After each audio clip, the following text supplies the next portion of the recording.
Hello guys, welcome back to story realm Hindi with Shiv. अगर आपको light novel और fantasy stories की हिंदी एक्सप्लेनेशन पसंद है तो चैनल को लाइक, शेयर और सब्सक्राइब जरूर करिए। चलिए बिना किसी डिले के शुरू करते हैं। Truth weavers chapter 4 part 2। Leon ने दर्द को बर्दाश्त किया और धीमी आवाज में एक स्पेल चांट करना शुरू किया।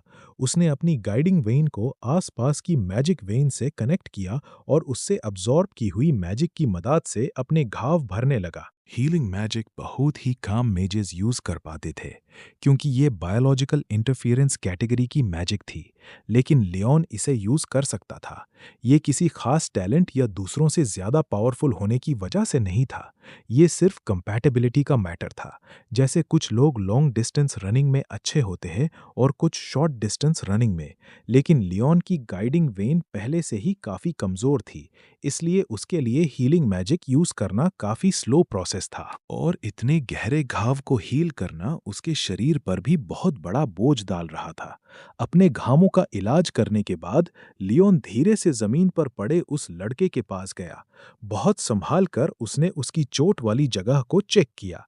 जैसे ही उसने हाथ लगाया, उसे तुरंत समझ आ गया कि लड़के का बायां हाथ सच में टूट चुका था। गेटो ने उस पर जरा भी रहम नहीं किया था।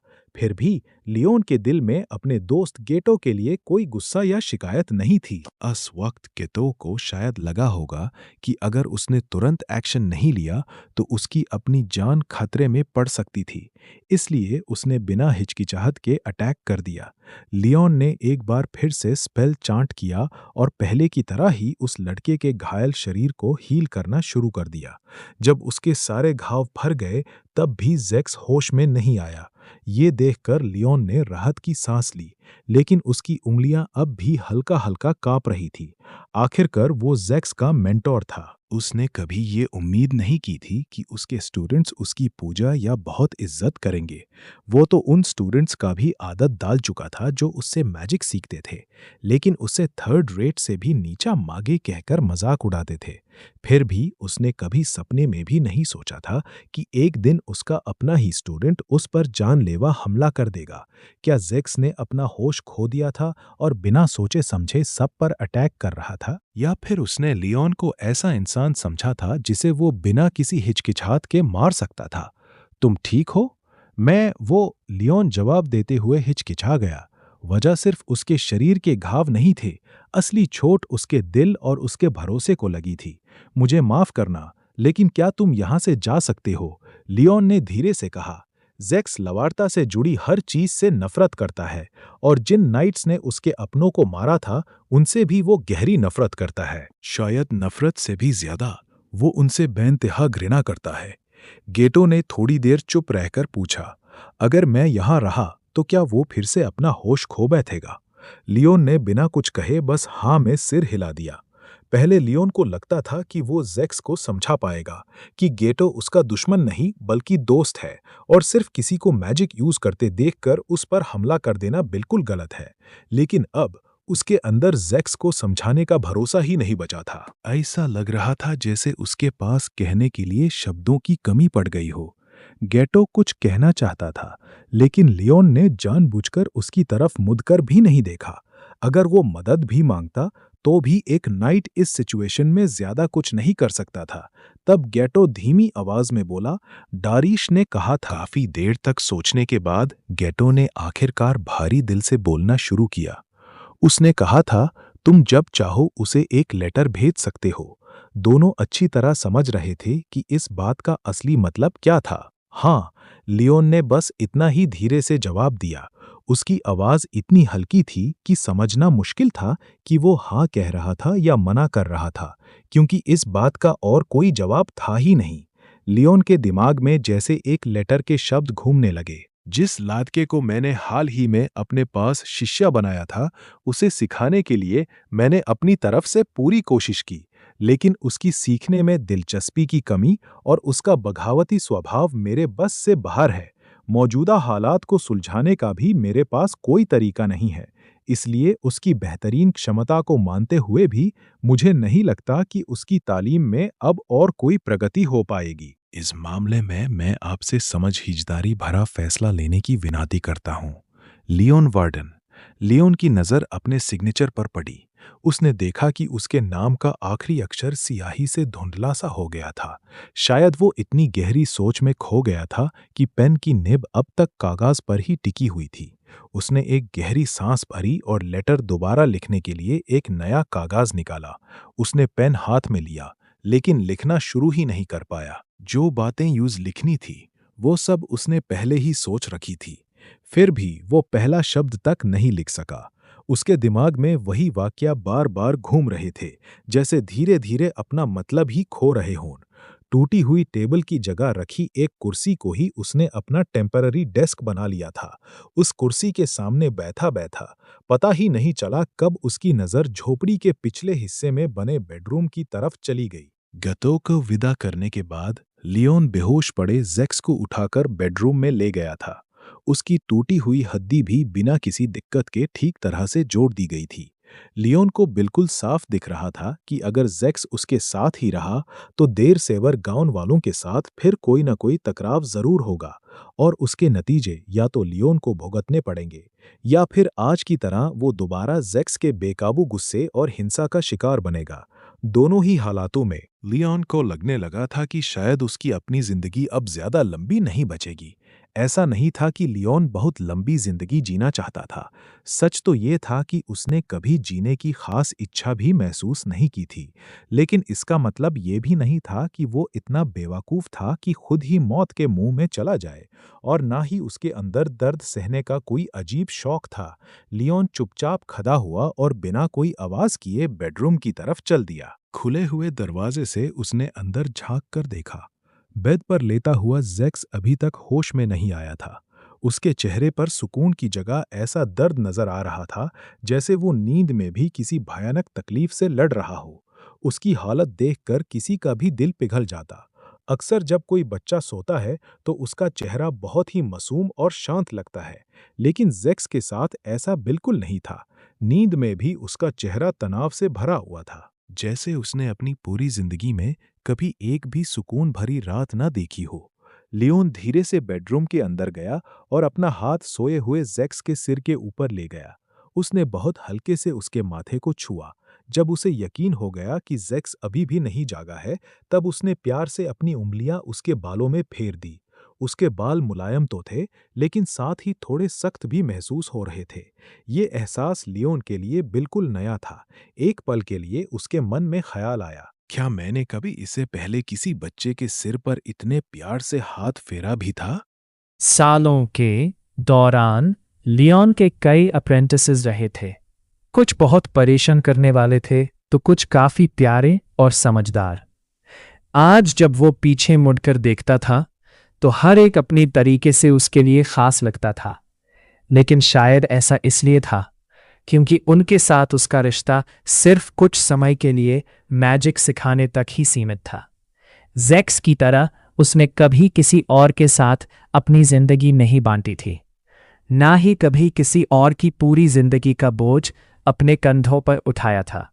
तभी लियोन को एक बात समझ आई, असली गुरु और शिष्य का रिश्ता माँ बाप और बच्चे के रिश्ते जितना गहरा होता है, शायद उससे भी ज्यादा। अगर वो जैक्स को अपना शिष्य बनाए रखता तो उसे सिर्फ उसका भविष्य ही नहीं, बल्कि उसका दर्द भरा अतीत और उसके दिल के अंधेरे को भी अपनाना पड़ता। मैं तो मुश्किल से खुद को जिंदा रख पा रहा हूं। लियोन ने कड़वी मुस्कान के साथ खुद का ही मजाक उड़ाया। वो अपनी ही जिंदगी को संभालने के लिए रोज संघर्ष कर रहा था। उसका खुद का कल भी यकीनी नहीं था। ऐसे में इतना भारी बोझ उठाए हुए एक बच्चे की जिम्मेदारी लेना उसके बस की बात नहीं लग रही थी।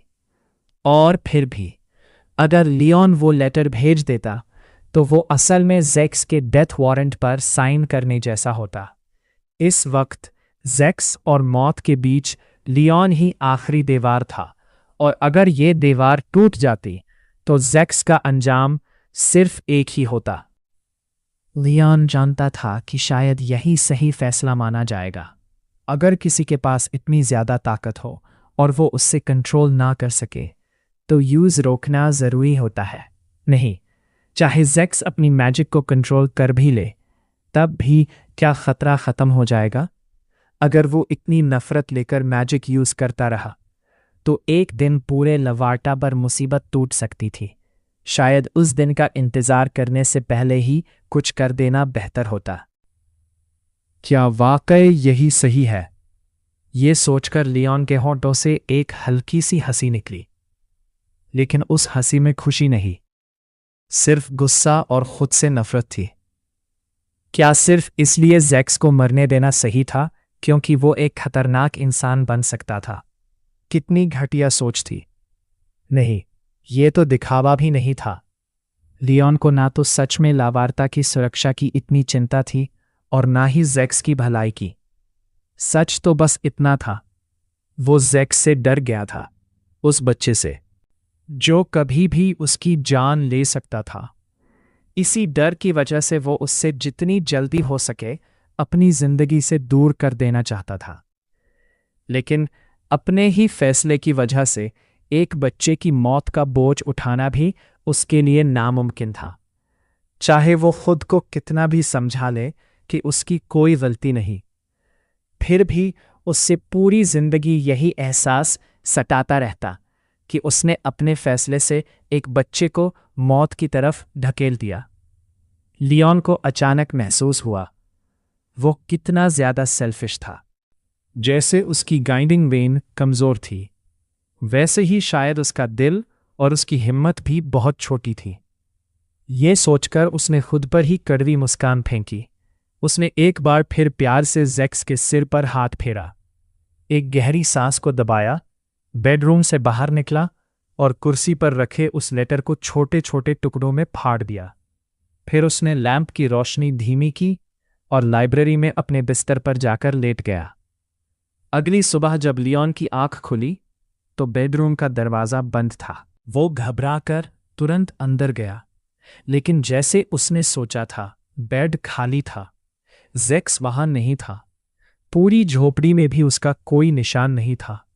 लियोन की नज़र उस कुर्सी पर पड़ी। कल रात जो लेटर उसने फाड़ दिया था, उसके टुकड़े अब भी वहीं पड़े थे। उससे अफसोस हुआ कि उसने उन्हें जलाकर पूरी तरह खत्म क्यों नहीं किया। क्या जैक्स ने वो लेटर देख लिया था? क्या वो सब समझकर भाग गया? और अगर भाग गया तो कब? क्या अब भी उससे पकड़ा जा सकता था? हजारों बुरे ख्याल एक साथ उसके दिमाग में दौड़ पड़े। घबराहट में वो तुरंत झोपड़ी के बाहर भागा, लेकिन अगले ही पल उसके कदम वहीं रुक गए। झोपड़ी की लकड़ी की सीढ़ियों पर सुबह की हल्की धूप में जैक्स अपने घुटनों को बाहों में लपेटे चुपचाप बैठा हुआ था। लियोन के तेज कदमों की आवाज उसमें जरूर सुन ली होगी, फिर भी ना उसने पीछे मुड़कर देखा, ना ही अपना सिर उठाया। शायद वो बात नहीं करना चाहता था, या फिर शायद उसके दिल में इतना पछतावा था कि वो लियोन की आंखों में देख ही नहीं पा रहा था। लियोन इसका जवाब नहीं जानता था, लेकिन एक बात जरूर समझ गया, जैक्स भागा नहीं था। इतने दिनों में वो चाहता तो कब का चला जाता। हो सकता है उसके पास जाने के लिए कोई जगह ही ना हो, लेकिन लियोन दिल से यही मानना चाहता था कि शायद जैक्स उस पर थोड़ा सा भरोसा करता था।